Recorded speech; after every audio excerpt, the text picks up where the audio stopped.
Hey y'all.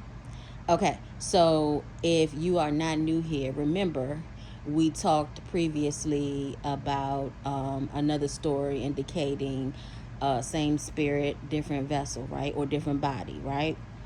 Okay, well, I got another one of those. Listen up. Put your earphones on and listen up.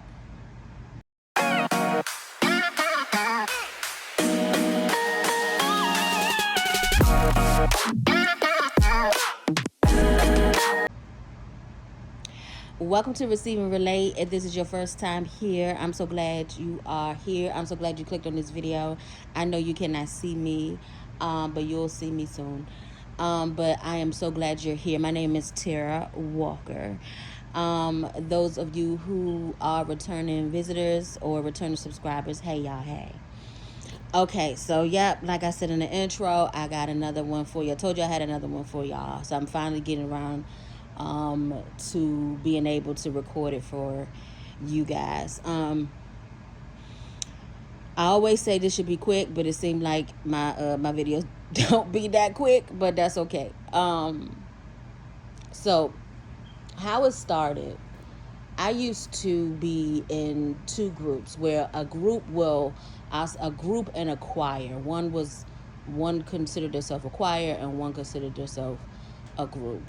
And at one point in my life, I was singing in both of them at the same time. So, I knew a lot of singers. If you put them all together, I knew a lot of singers and I knew a lot of musicians. Um, I will just say this because that's not relevant. It's not important. I'm sorry. It's not important to which group this musician played in. But I will just say that this particular story involves of a particular musician in one of these, in the group or the choir that I sang with. So I knew him. Now this situation didn't happen back when I first met him, and around that time, this situation happened 2017 to be approximate. Yeah, because I had red hair. A lot of times when I tell my stories, I can remember the year and stuff it is by my hair color because, um, if you know, well, I guess anybody that have known me for 10 plus years or so, I color my hair from time to time. I am very versatile with my hair. I get bored with the same thing. That's why in this wilderness season, it's been a struggle not being able to do the different things that I usually like to do with my hair. But anyway, prayerfully that's get ready to come to an end. But I remember because I had red hair this time, and I do love my red hair. It's a lot to process. Like if you don't take care of it, with the bleach and stuff and all.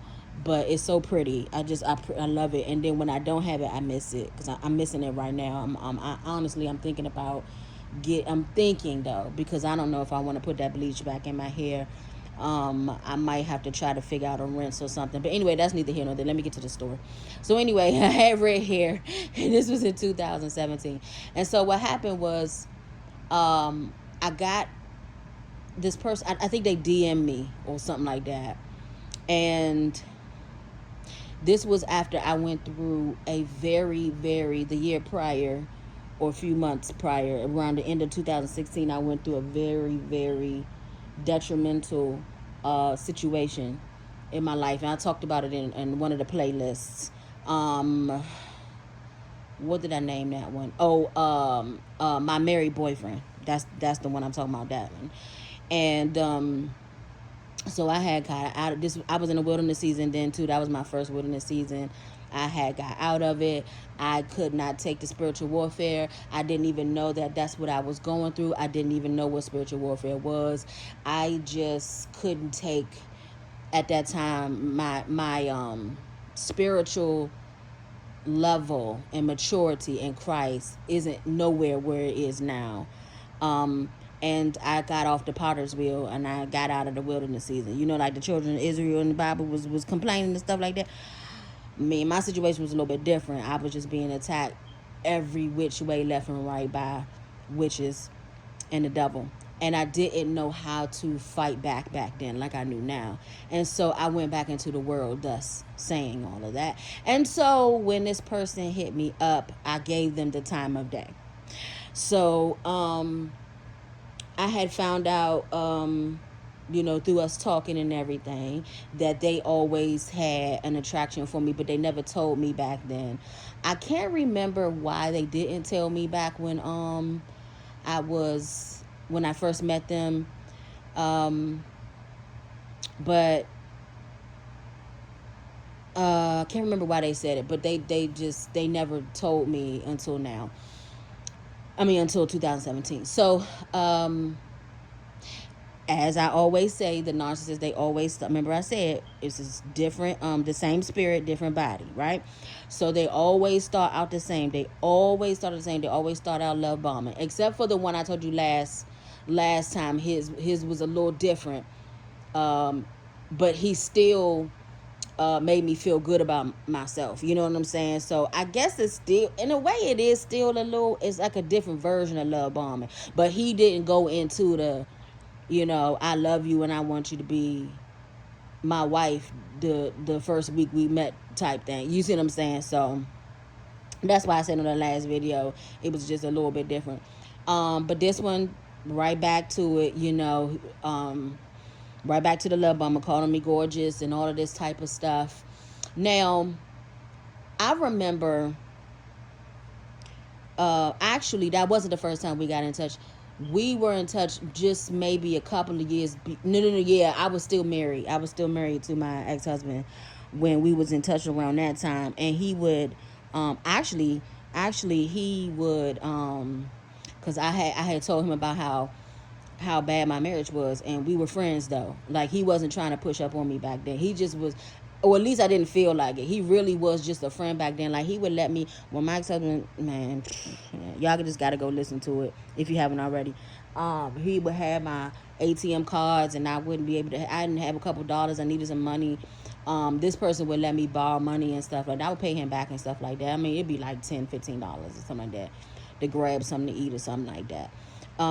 Back then. So we were in touch around that time back then, but I guess he didn't pursue anything, because he knew, even though I wasn't in a good marriage, he knew I was still married, so he didn't want to disrespect back then.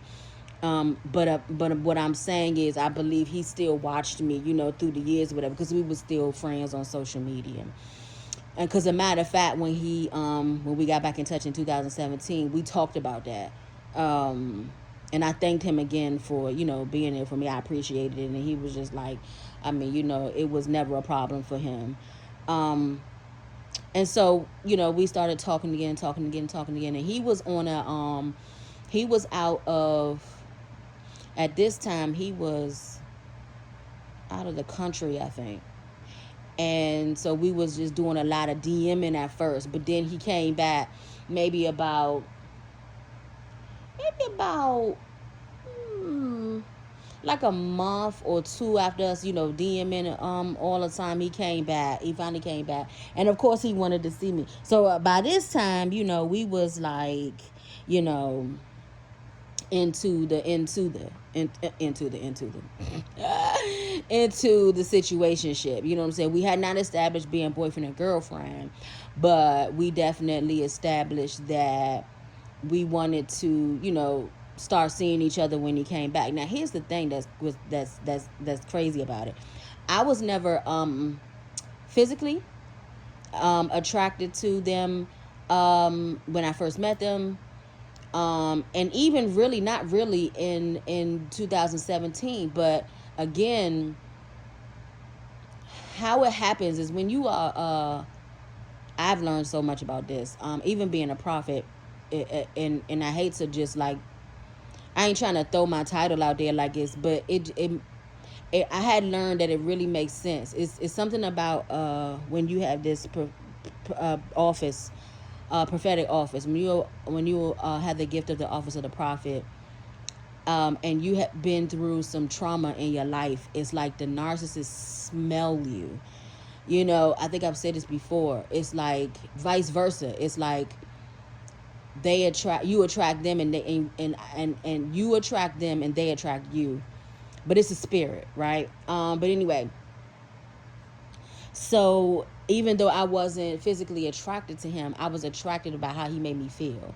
Again, this was another, um, another time in my life, again, where I had hit rock bottom with a situationship, and but this was the worst. This situation, um, to me, and it may be hard for somebody else to realize it, but to me, it was even worse than the situation I had with my ex-husband. And that's because I wanted God to take me out of here. Like, I literally begged him to unalive me for 2 weeks. But again, you have to go and listen to that playlist if you haven't already. It's called My Married Boyfriend, I think. And so I was at a vulnerable place, and he was the first person that I talked to, I guess, sort of romantically, if you want to call it that, since that person the year prior. So me not being physically attracted to him, like, just sort of went out of the window because somebody was paying attention to me. You know what I'm saying? But again, I was in a vulnerable state.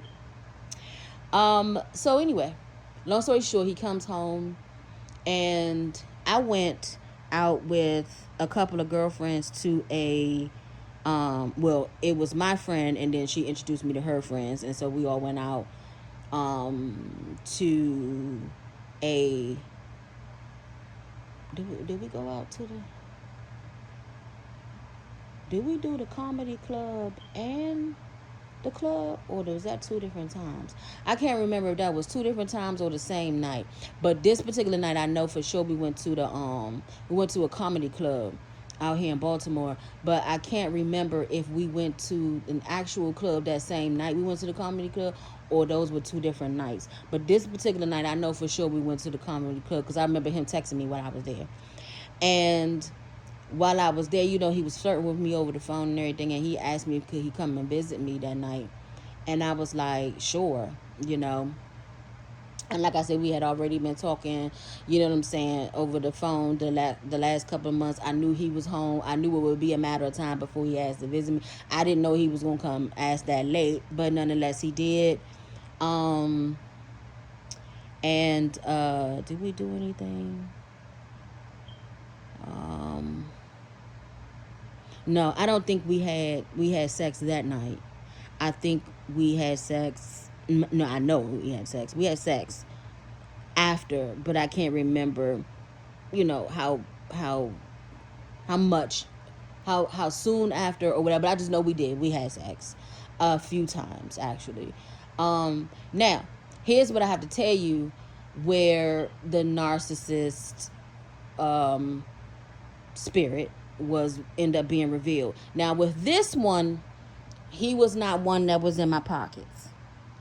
As a matter of fact, I don't think he ever asked me for a dime. How he got me was, and the reason why I went back to, thank you Holy Spirit, the reason why I had went back to um me knowing him prior, like when I was married to my ex-husband, was because I remember him asking me out. He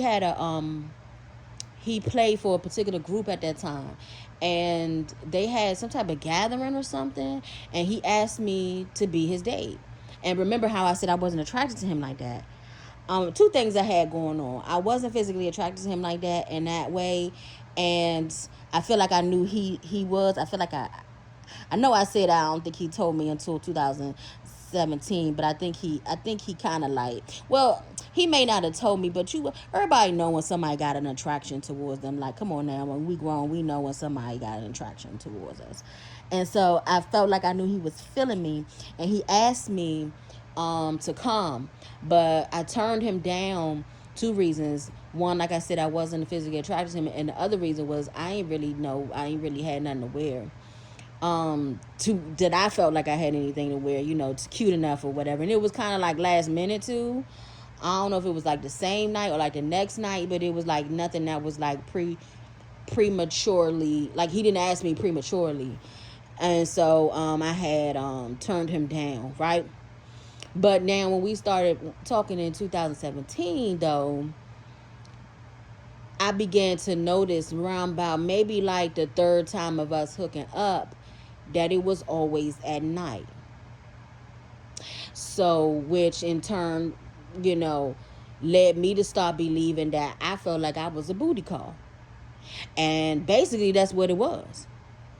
So, I had brought it up to him and I had told him, you know what I'm saying? And of course, he denied it. And he was like, he gave me some lame excuse about, okay, this is what he said he wanted us to be. This is the title that he gave us. He said he wanted us to be exclusively private. I think that's the word he came up with. And I know you're like exclusively private, exactly, because that's what I was like. I was like, what is that? I said it's like an oxymoron. So his thing was he wanted us to be together privately, meaning exclusively, meaning we don't sleep with nobody else, we're not talking to nobody else, you know what I'm saying? It's just me and him. But he wanted it to be private. He didn't want nobody else to know. And to this day, I always wondered why now, cause couple years prior you were willing to have me publicly on your arm because you asked me to be your date at this event. You see what I'm saying? Which would be public and very public, because a lot of people like that group that he was playing for back then. Um, but then now you don't want nobody to know about us. So it's one or two things. Either you thought, or there was a rumor, because there's been false rumors about me, man, my entire life. And one of them was, ironically, when I used to sing with these particular groups and choir. There was a false rumor out there that I was sleeping with the musicians then, and I had not slept. Not even musicians, a couple of singers too. I had not slept with not near one of them in either group. None of them I had any sex with, any type of intercourse, any whatever with. And so, but there was just this rumor out there that I was just, out there sleeping around, which wasn't true. So I don't know if it was that, and he didn't want the fellow musician friends that we had in common, because I knew who he knew, to know, or maybe he ran his mouth with the rumors. Who knows? Because men run their mouth and gossip too. Quiet as it kept. I'm telling you, some men gossip more than women. If you ain't know that or not, now you know. So keep your business to yourself. I'm telling you. I'm telling you.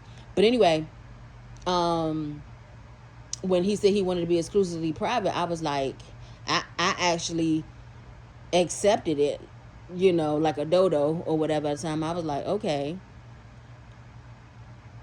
But then but then the light bulb came on, you want to call it the revelation, maybe God, the Holy Spirit himself was like, this is not what you deserve.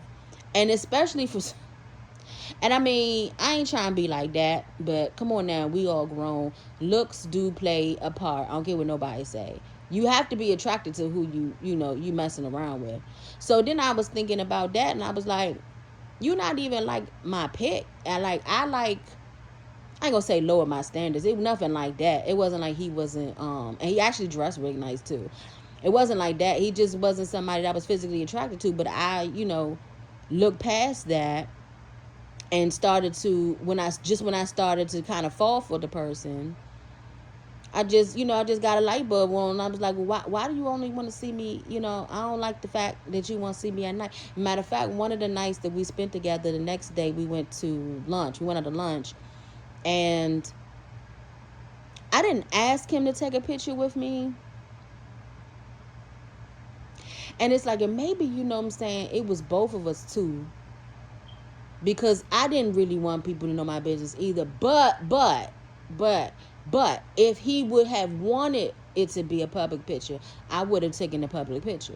You see what I'm saying? So I wasn't like really trying to hide forever. You know what I'm saying? If he wanted us to go public with it, or we was going, I would have been okay with that. But I didn't even ask him because I felt like I knew he did not want me to have a public picture of us. So I just took a picture of, we had drinks, like his and her drinks or whatever, and I posted that. And that was one of the things too that rang a bell with me, because I was just like, I don't. I had already been there with other people in this private thing, and I was just like, if I'm not good enough for me to be on your hip or on your arm, not on your hip, you know what I'm saying, but on your arm, but on my arm during the day, bright daylight, you know what I'm saying, or it's not necessarily that we have to be public posting pictures like that, but if you don't want me to be, and you don't want me to be seen on your arm, then you don't need to see me. I'm more than a booty call. You know what I'm saying? First of all, okay, as Christians, both of us were. Neither one of us should have been doing that anyway. You know what I'm saying? After hours, that part, okay. But definitely, not doing it and then not even presenting me as somebody to be on your arm. You know what I'm saying? Like, I'm better than that. So, how do we end it? I think I told him that. I told him that. I was like, I'm not doing this. I deserve better than this. And I just stopped it. I cut it off. And of course he denied it or whatever, but I wasn't dumb. I seen what I seen, and I was experiencing what I experienced. Y'all tell me why.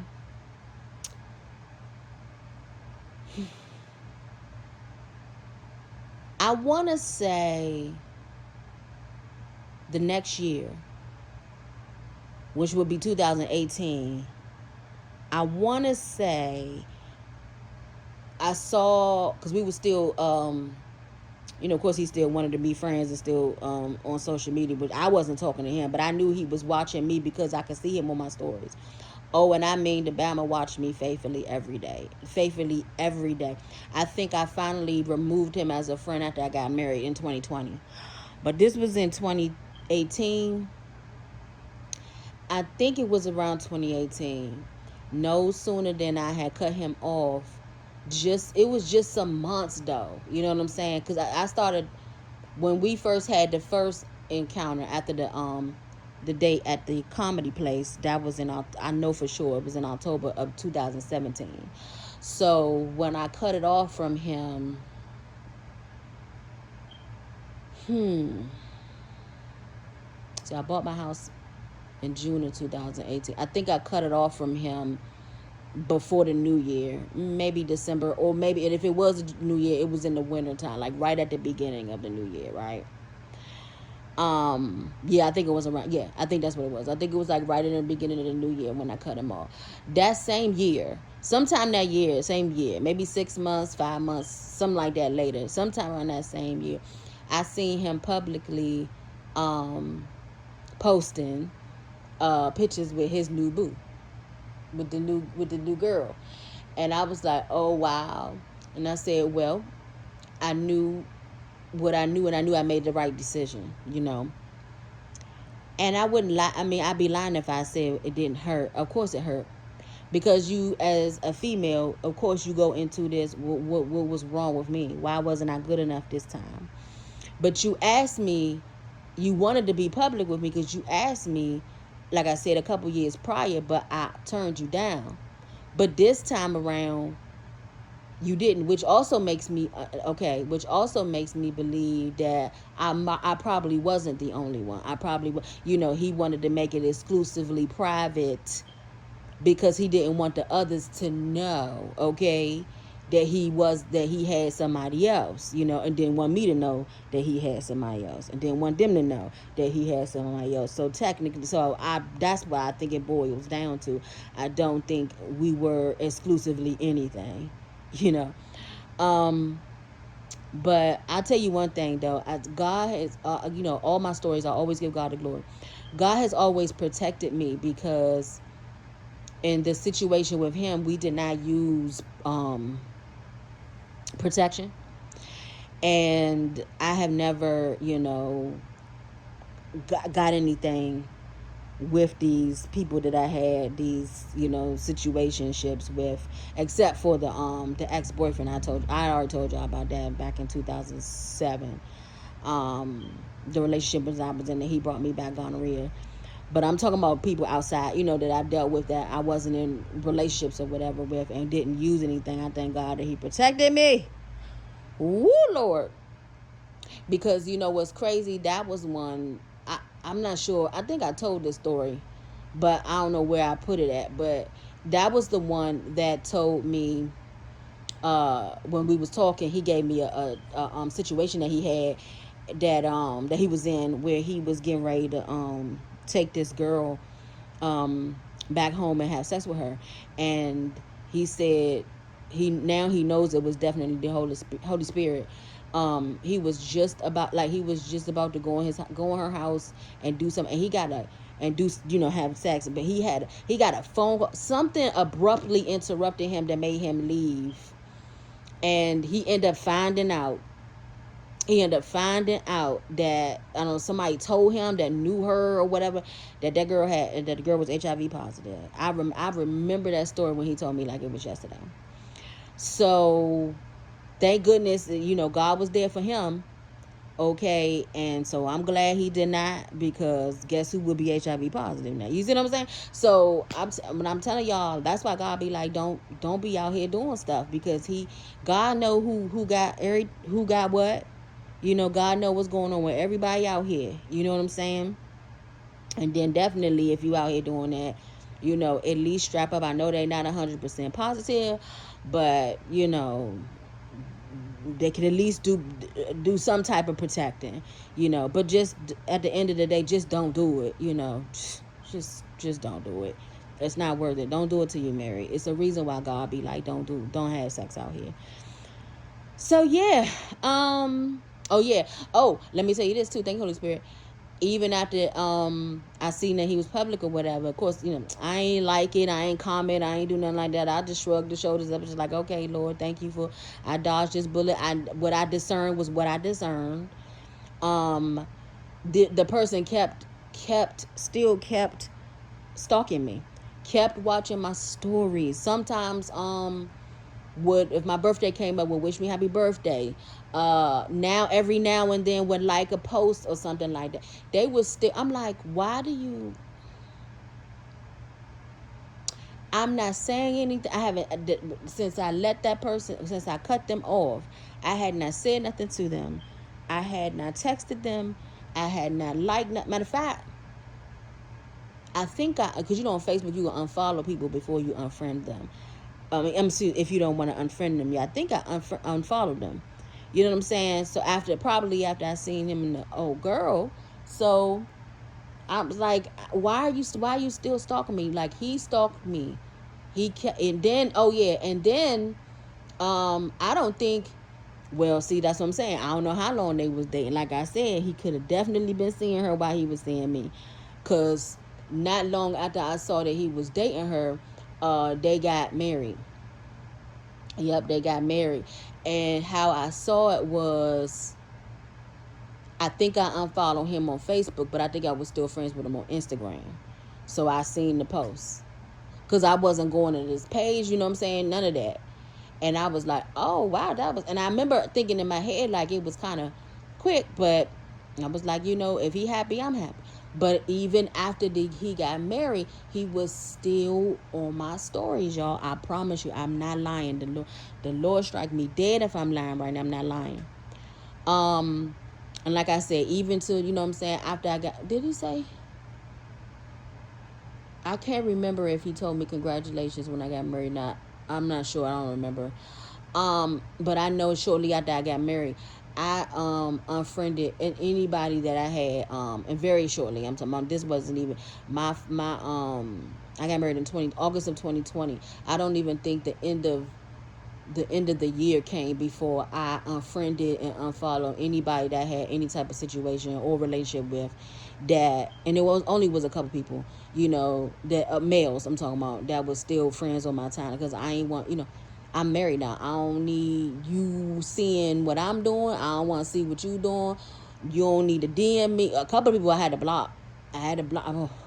Because they was disrespectful. Still, hitting my inbox saying hey boo and stuff like that, even after I'm married and stuff like that. I'm like, it's not even you, not even disrespecting me, you disrespecting my husband. So now you gotta get blocked. Okay. So yeah, so there's nobody on my friends list now that I had any type of any situation ship or relationship with prior, and it's out of respect. That's what you should do, to be honest with you. But yeah, but that was it. So that's just another, like, I'm doing these because I want to show you guys how um they come up. It's the same spirit but different vessels, and then they have different traits, you know what I'm saying? So they'll have different ways of how they'll love bomb you, they'll have different ways of how they treat you, you see what I'm saying? So but it was still a narcissistic spirit, because who does that? Like, who?